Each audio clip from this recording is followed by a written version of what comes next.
একটু কষ্ট হলেও পুরো ভিডিওটি দেখুন। গরিব পরিবারের একটি ছেলের সাথে একই গ্রামের একটা গরিব মেয়ের বিয়ে হয়। ছেলেটার বয়স 21 বছরের মতো আর মেয়েটার তখন 16 বছর।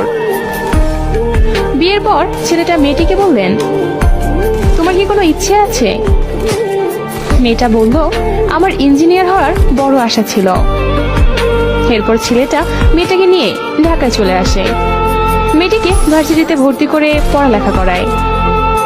ছেলেটা ভোর 4টা থেকে রাত 9টা পর্যন্ত পরিশ্রম করে মেয়েটার পড়ালেখার খরচ আর সংসার খরচ চালায়।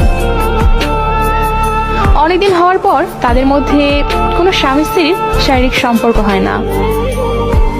মেয়েটার বন্ধু বান্ধব প্রশ্ন করে ছেলেটাকে। মেয়েটা উত্তর দেয়, সে আমার ভাই। ছেলেটা এখনো রিক্সা চালায়, কখনো দিনমজুরি করে, কখনো ইটভাটার কাজ করে, আবার কখনো কুলির কাজ করে। এভাবে মেয়েটার জন্য নিজের কথা না ভেবে তার জন্য টাকা রোজগার করে মেয়েটাকে ইঞ্জিনিয়ার বানানোর জন্য। হঠাৎ পরীক্ষা চলে আসলো। মেয়েটা ও ছেলেটার কারো চোখে ঘুম নেই।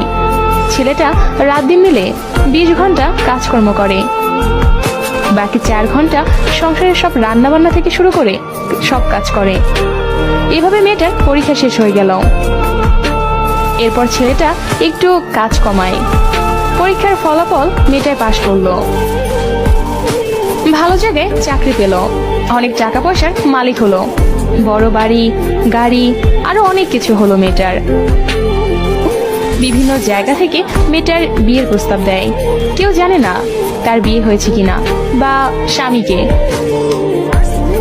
মেয়েটা বড় বাড়ি লাইটিং করে পার্টি দিয়েছিল, কিন্তু কেউ জানে না কি জন্য পার্টির আয়োজন।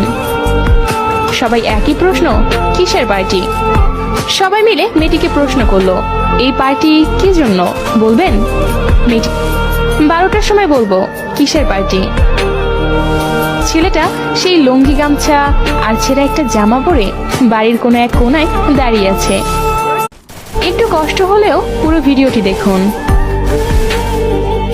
গরিব পরিবারের একটি ছেলের সাথে একই গ্রামের একটা গরিব মেয়ের বিয়ে হয়।